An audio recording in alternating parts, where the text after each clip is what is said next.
الحمد لله نحمده ونستعينه ونستغفره ونعوذ بالله من شرور أنفسنا ومن سيئات أعمالنا من يهده الله فلا مضل له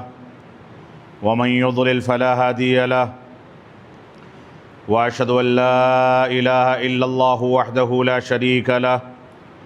وأشهد أن محمدًا عبده ورسوله أما بعد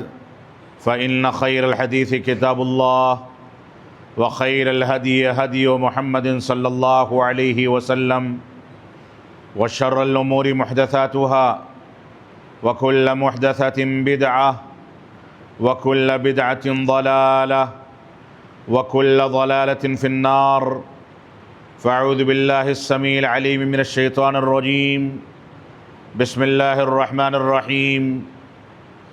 وأن هذا صراطي مستقيما فاتبعوه ولا تتبعوا السبل فتفرق بكم عن سبيله وقال النبي صلى الله عليه وسلم تركتكم على المحجة البيضاء ليلها كنهارها لا يزيغ عنها إلا هالك رواہ اصحاب السنن۔ محترم سامعین کرام، بزرگان دین، نوجوانان ملت اسلامیہ اور خواتین اسلام، یہ اللہ رب العالمین کا سب سے بڑا انعام اور کرم ہے کہ اللہ رب العالمین نے ہم کو ایسے راستے کی جانب ہدایت فرمائی جو راستہ صرف دنیا کی کامیابی کی ضمانت نہیں دیتا ہے بلکہ یہ راستہ آخرت میں بھی کامیابی کی ضمانت دیتا ہے۔ یہ اللہ رب العالمین کا فضل و کرم ہے اور اس کا انعام عظیم ہے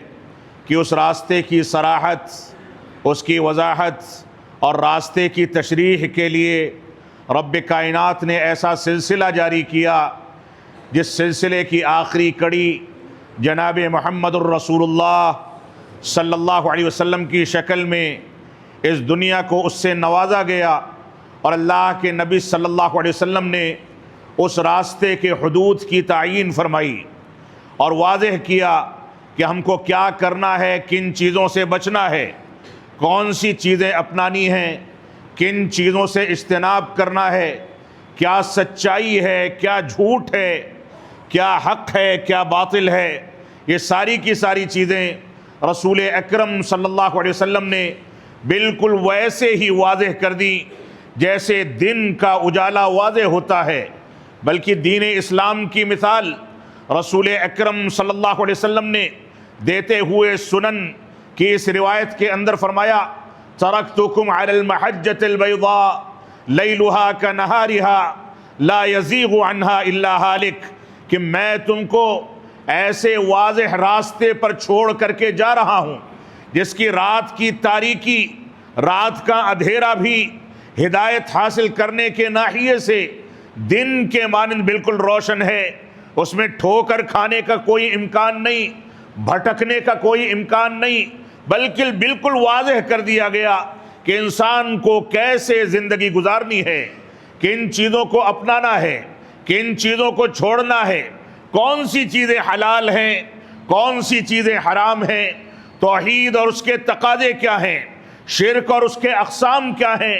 کن چیزوں سے ہم کو اجتناب کرنا ہے، سنت کے تقاضے کیا ہیں، بدعات و خرافات کی قباحتیں کیا ہیں، صحابہ کرام کا طریقہ، صحابہ کرام سے محبت، صحابہ کرام کی عظمت کے تقاضے کیا ہیں، اور صحابہ کرام کی تنقیص و توہین کرنے والوں کی گمراہی اور ضلالت کیا ہے۔ اللہ کے نبی صلی اللہ علیہ وسلم نے اور رب کائنات نے بالکل واضح کر دیا، اور اس کے بعد یہ بھی عظیم احسان اور عظیم انعام امت اسلامیہ کے اوپر نازل فرمایا کہ قیامت تک کے لیے رب کائنات نے علماء حق کے ایسے سلسلے کو جاری فرمایا جو علماء بغیر کسی ملامت کے خوف کے ساری کی ساری چیزیں دنیا کے سامنے واضح کرتے ہیں، بتاتے ہیں کہ کیا چیز صحیح ہے، کیا چیز غلط ہے۔ تو رب کائنات نے جہاں اس دین کو نازل فرمایا وہیں دین کی ترویج کے لیے، دین کی دعوت و تبلیغ کے لیے، اچھائی اور برائی کو واضح کرنے کے لیے رب کائنات نے انبیاء کرام، رسول اکرم صلی اللہ علیہ وسلم، صحابہ کرام، تابعین اعظام، ائمہ محدثین اور بعد کے ادوار میں علماء حق کا سلسلہ جاری کر کے امت اسلامیہ کی رہنمائی کے لیے سارے وسائل واضح کر دیے، سارے راستے کھول کر کے بیان فرما دیے۔ اسی وجہ سے اللہ کے نبی صلی اللہ علیہ وسلم نے فرمایا العلماء ورثۃ الانبیاء، یہ علماء حق یہ انبیاء کے وارث ہیں۔ انبیاء کے دین کی صراحت کرنا، انبیاء کے طریقے کو واضح کرنا، انبیاء کے راستے کو بتانا، یہ ان علماء کا کام ہے۔ لہذا دنیا کو رشد و ہدایت چاہیے، دنیا کو کامیابی چاہیے، دنیا میں بسنے والے افراد کو دنیا کے ساتھ ساتھ آخرت کو بھی سنوارنا ہے، تو ان کے لیے یہی بنیاد ہے، یہی کنجیاں ہیں کہ وہ قرآن و سنت کو، توحید و سنت کو اس طریقے پر لے کر کے چلیں جو طریقہ صحابہ کرام نے رسول اکرم صلی اللہ علیہ وسلم کی تربیت میں رہ کر کے دنیا کے سامنے پیش کر دیا۔ ان لوگوں نے بھوک اور پیاس کو برداشت کیا، ساری کی ساری پریشانیاں ان لوگوں نے برداشت کر لی۔ دنیا میں رہن سہن کے وسائل نہیں تھے، کھانے پینے کے وسائل نہیں تھے، پہننے کا کپڑا نہیں تھا، مکانات نہیں تھے، مسجدیں نہیں تھیں، بلکہ یہ صحابہ کرام یوں ہی اینٹ گارے پر اور کیچڑ میں سجدہ کر کے، پھٹے پرانے کپڑے پہن کر کے، کھجور اور پانی پر گزارا کر کے اس دنیا میں زندگی گزار کر کے گئے، لیکن دین پر کوئی آنچ آ جائے یہ صحابہ کرام نے گوارا نہیں کیا۔ تو ہمارے لیے سب سے زیادہ آئیڈیل یہی بات ہے کہ ہم قرآن و سنت کو، توحید و سنت کو سمجھیں، صحابہ کرام کی تشریحات اور ان لوگوں کے فہم اور شعور کو سمجھیں اور اس کے مطابق زندگی کو گزاریں۔ اور یہ شعور، یہ فہم، قرآن و سنت کی حقیقی ترجمانی اگر کسی کے ذریعے سے حاصل ہو سکتی ہے تو وہ علماء حق ہیں۔ اور انہی علماء حق کے بارے میں اللہ کے نبی صلی اللہ علیہ وسلم نے اس بات کی پیشین گوئی فرما دی کہ انبیاء کے وارث ہیں۔ انبیاء کی وراثت کا مقام یہ معمولی مقام نہیں ہے۔ علماء کو اپنے اس مقام کو سمجھنا چاہیے، اس پاکیزگی کو سمجھنا چاہیے اور اپنی زندگی کو آئیڈیل اور اسوہ بنا کر کے دنیا کے سامنے پیش کرنا چاہیے۔ یہ عالم اسلام میں، یہ ساری دنیا میں علی گڑھ جو علم و عرفان کا شہر ہے، یہاں ایک بین الاقوامی یونیورسٹی کا وجود اور مختلف علوم کے ماہرین کا وجود، یہ اس بات کی دلیل ہے کہ ساری کی ساری دنیا سے لوگ آ کر کے یہاں فیض اٹھاتے ہیں، استفادہ کرتے ہیں۔ لیکن جہاں تہذیبوں کا اختلاط ہوتا ہے، جہاں مختلف انداز کے افکار کا اختلاط ہوتا ہے، وہاں پر سب سے زیادہ مظلوم یہی اسلام اور حقیقی اسلام ہوتا ہے۔ ہماری ذمہ داری ہے کہ ہم اس کو مظلوم نہ ہونے دیں۔ یہاں پڑھے لکھے لوگ موجود ہیں اور اس بات کی یقین کے ساتھ اس بات کا اقرار کیا جا سکتا ہے کہ جس ذہن کے لوگ اس علی گڑھ کی سرزمین کو ماضی قریب یا ماضی بعید سے لے کر کے آج تک رب کائنات نے عطا فرمائے ہیں، یہ ذہن و دماغ ساری دنیا کے اندر روشن میناروں کو کھڑا کرنے کے لیے کافی ہے۔ لیکن دوسری جانب اگر اس بات کا جائزہ لیا جائے کہ دین کے نام پر، اسلام کے نام پر، دینداری کے نام پر جتنے فتنے عقل و شعور کو اس میں داخل کرنے کے نتیجے میں، اپنی مرضی سے فتویٰ جاری کرنے کے نتیجے میں، صحابہ کرام کے فہم سے ہٹ کر کے اپنے فہم پر قرآن و سنت کی تعبیر پیش کرنے کے نتیجے میں جتنے فتنے اس شہر میں اٹھتے ہوں گے شاید کہیں نہ اٹھتے ہوں۔ یہاں غیر علماء کی پیروی کرنے والے، غیر علماء پر دیوانگی اختیار کرنے والے، یہاں اسلام کی غلط تعبیرات کو پیش کرنے والے ہزاروں لوگ موجود ہیں۔ لیکن میں گزارش کرنا چاہوں گا کہ یہاں پر رب کائنات نے جہاں مختلف علوم سے آپ کو وابستہ کیا ہے، وہیں دوسری جانب آپ اپنی اس ذمہ داری کو محسوس کریں کہ جب اس دنیا سے گزر جائیں گے، منو مٹی نیچے، آپ کی اولاد آپ کو دفن کر دے گی، سب لوگ چھوڑ کر کے نکل جائیں گے۔ قبر کی اس تاریکی میں اگر کوئی چیز کام آنے والی ہے تو یہی دین ہے، یہی دین کی حقیقی تعبیر ہے، یہی صحابہ کرام کا شعور ہے۔ انہی چیزوں کے بارے میں قبر کے اندر سوال کیا جائے گا، اور یہی چیزیں آخرت میں ہدایت اور کامیابی کا راز بنیں گی۔ ہماری ذمہ داری ہے کہ اس چیز کے بارے میں ہم اپنے اندر نظر ثانی کر کے اپنا احتساب کرتے رہیں، اپنی اصلاح کرتے رہیں۔ رب کائنات ہم کو اس بات کی توفیق عطا فرمائے۔ میں نے ایک آیت کریمہ آپ کے سامنے تلاوت کی ہے، اور رسول اکرم صلی اللہ علیہ وسلم کا فرمان بھی ذکر کیا۔ اللہ رب العالمین نے فرمایا وَأَنَّ هَذَا صِرَاطِي مُسْتَقِيمًا، اے ایمان والو سنو، مسلمانوں سنو، یہ میرا سیدھا راستہ ہے، فَاتَّبِعُوهُ، اس کی پیروی کرو، وَلَا تَتَّبِعُوا السُّبُلَ، اور ان راستوں کی پیروی مت کرو جن راستوں پر شیطان بیٹھا دیا گیا ہے۔ اللہ کے نبی صلی اللہ علیہ وسلم ایک موقع سے، یہ بھی سنن کی روایت ہے، ایک موقع سے صحابہ کرام کے ساتھ تشریف فرما تھے۔ آپ نے ایک لکڑی کا ٹکڑا اٹھایا، زمین پر لکیر کھینچی، اور آیت کریمہ کا پہلا ٹکڑا تلاوت کر کے فرمایا وَأَنَّ هَذَا صِرَاطِي مُسْتَقِيمًا فَاتَّبِعُوهُ، یہ میرا سیدھا راستہ ہے، یہ شاہراہ جنت ہے، یہ کامیابی کا راز ہے، یہ رب کائنات کی ہدایت ہے، یہ صحابہ کرام کا طریقہ اور ان کا فہم اور ان کا شعور ہے۔ فَاتَّبِعُوهُ، اس کی پیروی کرو۔ اس راستے پر چلنے والوں کو اگر دلائل ملتے ہیں تو قرآن و سنت سے ملتے ہیں، صحابہ کرام کی تشریحات سے ملتے ہیں۔ اس راستے پر چلنے والے اہل کلام اور اہل بدعت کے طریقے سے قرآن و سنت کو اپنی عقلوں پر نہیں تولتے۔ بہت سے ایسے پڑھے لکھے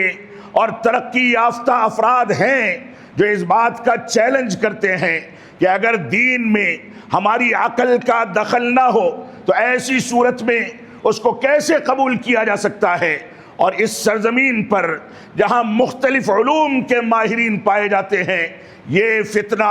یعنی دین کے مسائل کو اپنی عقل پر تولنے کا فتنہ یہ زیادہ پایا جاتا ہے۔ لیکن آپ کیا تحدید کر پائیں گے کہ کون سی عقل پر اس دین کو تولا جائے؟ کیا عقلوں کا فہم کا اختلاف ہم کو گمراہی میں نہیں لے جاتا؟ ہم نہیں کہتے کہ عقل کا دخل اس میں نہیں ہے یا ہے، لیکن یہ حقیقت ہے، یہ عقل قرآن و سنت اور فہم سلف صالحین کے مطابق اگر تربیت پاتی ہے تو اس عقل کے ذریعے اجتہاد کے دروازے کھلتے ہیں، اس عقل کے ذریعے فتوے کے دروازے کھلتے ہیں، اس عقل کے ذریعے جو عقل پختگی اختیار کر لیتی ہے اس کے ذریعے غلط کو غلط کہا جاتا ہے، چاہے ہماری عقل میں آئے نہ آئے، صحیح کو صحیح کہا جاتا ہے، چاہے ہماری عقلیں قبول کریں نہ کریں۔ لہذا اگر اس کو بالکل عام کر دیا جائے، ہر شخص اٹھے،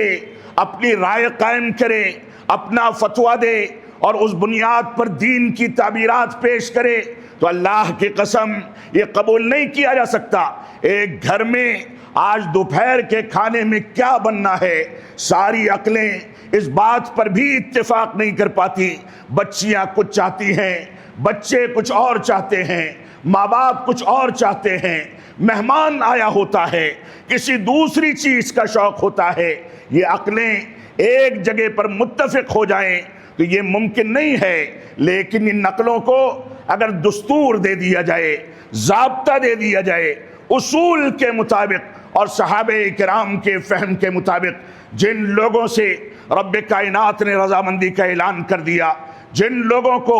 دین اور رشد و ہدایت کی بنیاد پر جنت کی بشارت اسی دنیا میں دے دی گئی، جن صحابہ کرام کے بارے میں اللہ رب العالمین نے قرآن مجید میں واضح کر دیا وَكُلًّا وَعَدَ اللَّهُ الْحُسْنَى، ان سب سے رب کائنات نے جنت کا وعدہ کر رکھا ہے۔ تو عقل کی بنیاد ان لوگوں کے فہم پر، اور ان لوگوں کا فہم جو نبی آخر الزماں جناب محمد الرسول اللہ صلی اللہ علیہ وسلم کی تربیت کے نتیجے میں وجود میں آیا تھا، وہ صحابہ کرام بھی بسا اوقات جب کوئی مسئلہ آتا تھا تو سب سے پہلے دلیل کو مقدم کر کے اپنی رائے کو متہم کر دیتے تھے، رائے کو کنارے کر دیتے تھے، جبکہ ان کی تربیت ہمارے مانند ناپختہ نہیں تھی بلکہ وہ پختہ تربیت کے مالک تھے۔ تو ہماری ذمہ داری یہ ہے کہ دین کی صحیح تعبیر پیش کریں۔ اللہ رب العالمین نے فرمایا وَأَنَّ هَذَا صِرَاطِي مُسْتَقِيمًا، یہ میرا سیدھا راستہ ہے۔ جو سیدھا راستہ قرآن مجید کے اندر بیان کر دیا گیا، جو سیدھا راستہ سنت رسول کے اندر بیان کر دیا گیا، جو سیدھا راستہ صحابہ کرام کے فہم کے ذریعے دنیا کے اندر متعارف کرا دیا گیا، فَاتَّبِعُوهُ، اس کی پیروی کرو، وَلَا تَتَّبِعُوا السُّبُلَ، اور دائیں اور بائیں جانب آپ نے کئی ساری لکیریں کھینچنے کے بعد ارشاد فرمایا ان دائیں اور بائیں جانب کے راستوں کی پیروی مت کرو۔ اللہ کے نبی صلی اللہ علیہ وسلم نے فرمایا یہ سارے کے سارے راستے جو دائیں اور بائیں جانب کھینچے گئے ہیں، ان سب پر رب کائنات نے ایک شیطان چھوڑ رکھا ہے۔ وہ شیطان عقلانیت کی بنیادوں پر، اخوانیت کی بنیادوں پر، سروریت کی بنیادوں پر، رافضیت کی بنیادوں پر، ماتریدیت کی بنیادوں پر، عقل پرستی کی بنیادوں پر، گمراہ راستوں کی بنیادوں پر تم کو کھینچ کر کے گمراہ کر دے گا۔ فرمایا وَلَا تَتَّبِعُوا السُّبُلَ، دائیں اور بائیں جانب کی راستوں کی پیروی مت کرو، فَتَفَرَّقَ بِكُمْ عَنْ سَبِيلِهِ، یہ شیطان تم کو تمہارے صراط مستقیم سے بھٹکا کر کے تباہ کر دے گا۔ اور اسی کے بارے میں اللہ کے نبی صلی اللہ علیہ وسلم نے ارشاد فرمایا ترکتکم علی المحجۃ البیضاء، اے لوگو سنو، میں تم کو ایسے سیدھے راستے پر چھوڑ کر کے جا رہا ہوں جس کی راتیں بھی دن کے مانند روشن ہیں، بالکل واضح راستہ ہے۔ اس راستے میں یہ بتایا گیا ہے کہ ایک اور ایک جوڑے تو دو ہوتا ہے، دو اور دو کو جوڑا جائے تو چار ہوتا ہے۔ کوئی خراب عقل رکھنے والا، کمزور حساب کرنے والا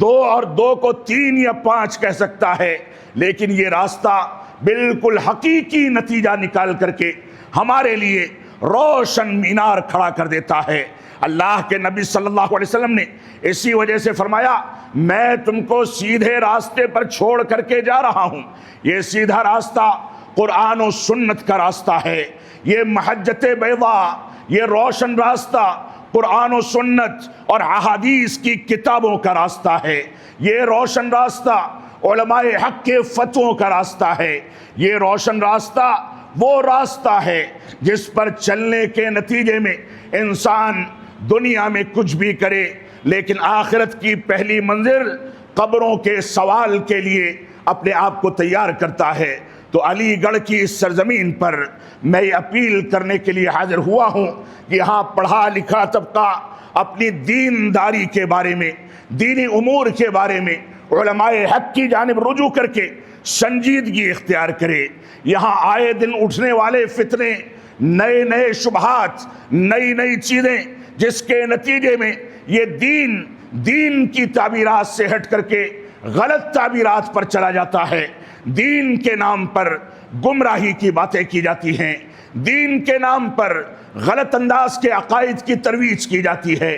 دین کے نام پر غلط فکر پیش کی جاتی ہے۔ ہمیں آخرت کی جواب دہی کو سامنے رکھتے ہوئے اس بارے میں غور و تدبر کرنا ہوگا۔ اللہ رب العالمین کا فضل و کرم ہے کہ رب کائنات نے ایسے علماء دنیا کے ہر خطے میں مبعوث فرمائے، انبیاء کے وارث کو ہر جگہ پر پیدا فرمایا، ہر جگہ پر سچ کو سچ کہنے والے، جھوٹ کو جھوٹ کہنے والے موجود ہیں۔ لیکن یہ دور، یہ زمانہ جو چل رہا ہے، ایک روایت ہے اللہ کے نبی صلی اللہ علیہ وسلم فرماتے ہیں کہ سیأتی علی الناس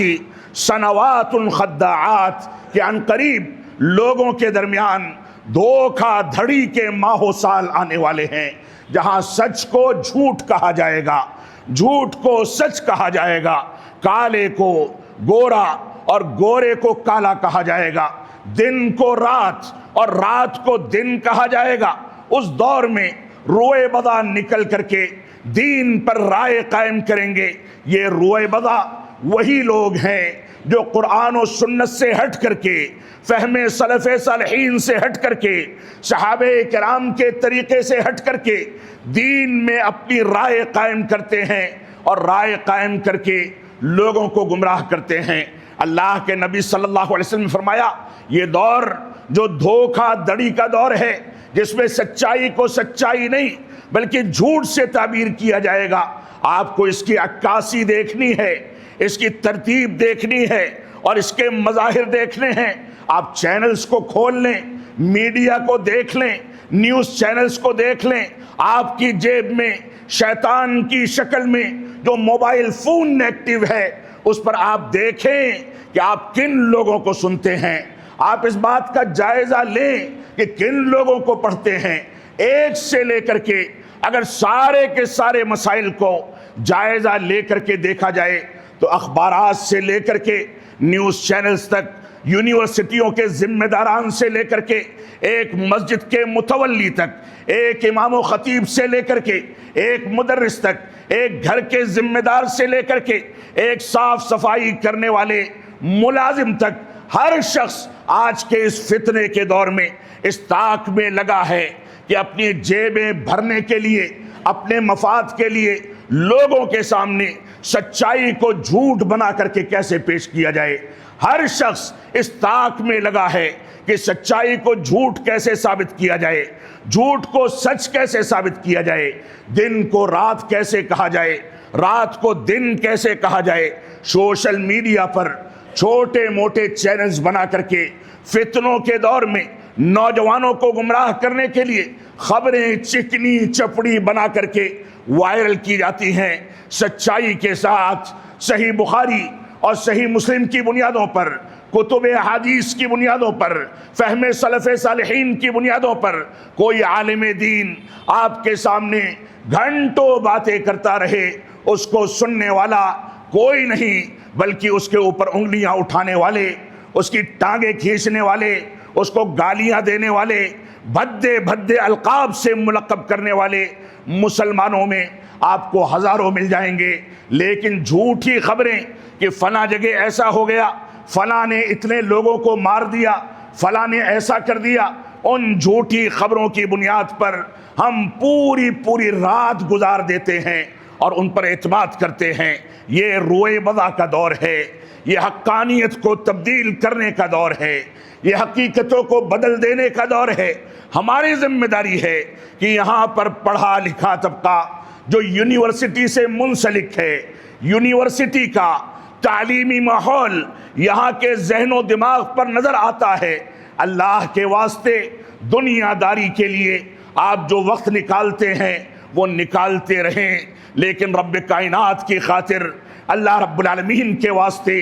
دین کے حقائق کو سمجھنے کی کوشش کی جائے۔ میں یہ باتیں اس بنیاد پر بھی کہنے کا حقدار ہوں کہ اسی سرزمین پر ایسے واقعات سننے میں آتے ہیں کہ کوئی سچائی کی بات کہہ دی جائے تو طوفان کھڑا ہوتا ہے، لوگ مخالفت کرتے ہیں، لوگ اس کو ہضم نہیں کر پاتے۔ ہماری ذمہ داری ہے کہ ہم سچائی کا ساتھ دیں، چاہے اس میدان میں ہم تنہا رہ جائیں۔ یہی صحابہ کرام کی صفت تھی۔ آپ دیکھیں صحابہ کرام میں خلفائے راشدین کو اور اس کے بعد کے ادوار میں جس طریقے سے ان لوگوں نے سچائی کا ساتھ دیا، سچائی کا ساتھ دینے کے نتیجے میں ان لوگوں کو جن مشکلات کا سامنا کرنا پڑا، وہ مشکلات ان کے لیے رب کائنات نے رفع درجات کا ذریعہ بنائیں، لیکن یہ لوگ صبر و تحمل کے ساتھ اس پر قائم رہے۔ اللہ کے نبی صلی اللہ علیہ وسلم نے اسی وجہ سے ارشاد فرمایا انہو من یعش منکم فسیرى اختلافا کثیرا، اے لوگوں سنو، میرے بعد جو لوگ زندگی گزارو گے وہ لوگ بہت زیادہ اختلافات پاؤ گے، عقیدے کے مسائل میں اختلافات ہوں گے، اتباع رسول کے مسئلے میں اختلاف ہوگا، تراویح کی رکعات میں اختلاف ہوگا، صحابہ کرام کی عظمت کے اقرار میں اختلاف کیا جائے گا، عقیدے کے مسائل میں، معاملات میں، فضائل میں عبادات میں، ہر چیز میں اختلاف کیا جائے گا۔ اللہ کے نبی صلی اللہ علیہ وسلم فرمایا کہ جب تم کو اختلافات ملیں تو ایسی صورت میں علیکم بسنتی وسنت الخلفاء الراشدین المہدیین، سنو تم لوگ میری سنت کو اور خلفاء راشدین کی سنت کو اپنا کر کے اور مضبوطی کے ساتھ تھام کر کے چلنا، کیونکہ اسی کے اندر ہدایت ہے، اسی میں کامیابی ہے۔ اور اس کے بعد فرمایا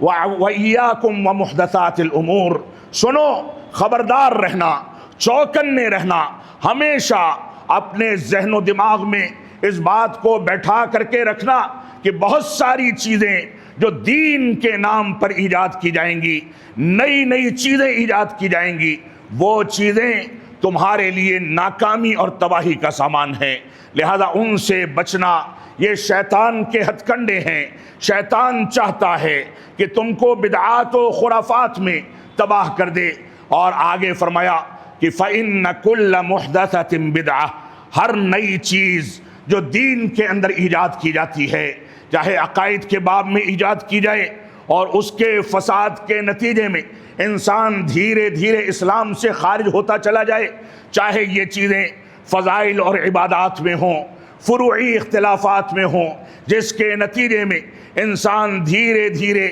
اہل بدعت میں شمار ہوتا چلا جائے، یہ ساری کی ساری چیزیں اللہ کے نبی صلی اللہ علیہ وسلم نے ان سے ڈرایا، ان کے بارے میں تنبیہ فرمائی، ان سے دور رہنے کی تلقین فرمائی، اور فرمایا یہ نئی چیزیں جو ایجاد کی جاتی ہیں یہ گمراہی ہیں، ہر گمراہی جہنم میں لے جانے والی ہے۔ ہماری ذمہ داری ہے کہ ہم دین کی سچی تعبیر کو لے کر کے چلیں۔ یہاں پر رب کائنات کا فضل و کرم ہے کہ اس بات کے امکانات موجود ہیں کہ آپ اسلامی ظاہرے کو،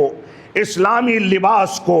اسلامی تن من دھن کو لے کر کے چلیں۔ خواتین کے لیے اس بات کے امکانات موجود ہیں کہ وہ باحجاب نکلیں، ان کی ذمہ داری ہے کہ حجاب کی سالمیت کے لیے سارے کے سارے دنیاوی مفادات کو کنارے کر دیا جائے۔ یہ ہماری بنیادی ذمہ داری ہے کہ ہم اپنے شعار کو، اپنی شناخت کو، اپنے دین کو باقی رکھ کر کے چلیں، اور اس بات کو سمجھ لیں کہ ہمارا ظاہری جسمانی حیت، ہمارا لباس، ہمارا مسجدوں سے جڑنا یہی اتنا کافی نہیں ہے، بلکہ ہمارا باطن، ہمارا عقیدہ، ہمارا منہج یہ بھی قرآن و سنت کے عین مطابق ہونا چاہیے۔ کتنے ایسے افراد دیکھے جاتے ہیں جن کی داڑھیاں ہیں، شاندار لباس پہنتے ہیں، ہم ان کو دیکھ کر کے اس بات پر تعجب کرتے ہیں کہ اس جگہ پر اس کا ہونا کون سی بنیادوں پر ہے، لیکن اگر آپ ان سے گفتگو کریں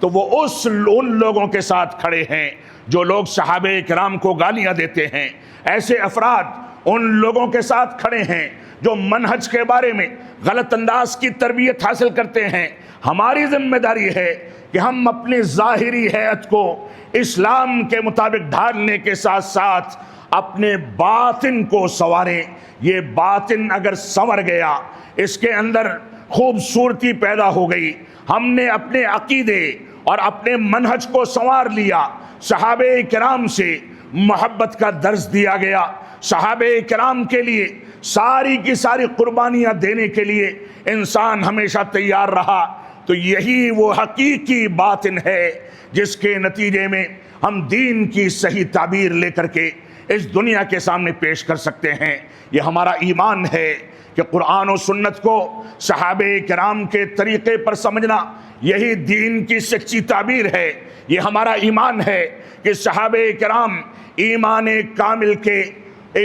کامل کے مالک تھے۔ یہ ہمارا ایمان ہے کہ رب کائنات نے انہی صحابہ کرام کے بارے میں اپنی رضامندی کا اعلان کیا۔ یہ ہمارا ایمان ہے کہ رب کائنات نے فرمایا فَإِنْ آمَنُوا بِمِثْلِ مَا آمَنْتُمْ بِهِ فَقَدْ اهْتَدَوْا، اگر تم صحابہ کرام کی کیفیت پر ایمان لے آؤ، اسی کیفیت پر ایمان کو قبول کر لو تو ہدایت پا جاؤ گے۔ یہ لوگ وہ پختہ زندگی اختیار کرنے والے لوگ تھے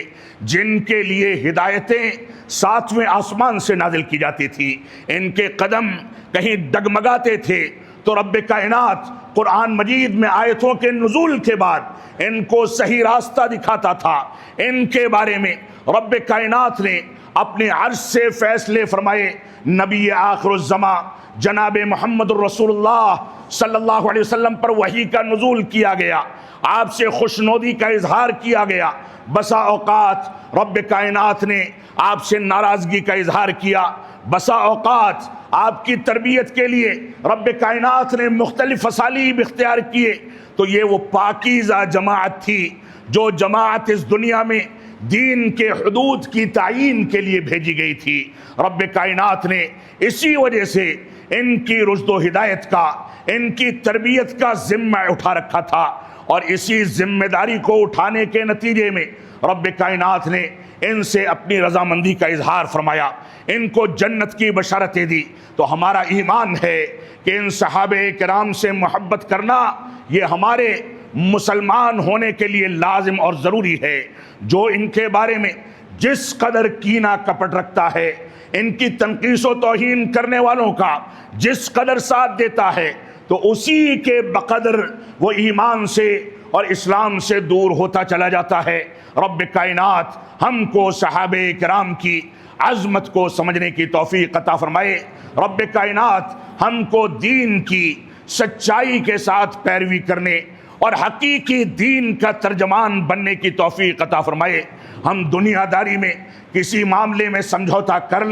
لیں، لیکن دین کے معاملے میں دنیا ادھر سے ادھر ہو جائے، اس میں سمجھوتا نہ کیا جائے، تنازل نہ کیا جائے، اس کی تعبیرات کو تبدیل نہ کیا جائے، دنیاوی مفادات کے لیے دین کی نئی تعبیرات پیش نہ کی جائیں۔ یہ دنیا کا سب سے عظیم جرم ہے، جس کے نتیجے میں ایک ناقص اور محدود زندگی کو فائدے میں رکھنے کے لیے ہم دائمی زندگی کے ساتھ دھوکہ کرتے ہیں اور اس کی خرابی اور اس کی تباہی کا سامان پیدا کرتے ہیں۔ رب کائنات ہم کو دین کی سچائی کے ساتھ ترجمانی کرنے کی توفیق عطا فرمائے۔ ہم جب تک جئیں تب تک اسلام پر جئیں، جب ہمارا خاتمہ ہو تو ایمان پر ہو۔ بارک اللہ لنا ولکم فی القرآن المجید ونفعنی وإیاکم بالآیات والذکر الحمید انہ تعالی جواد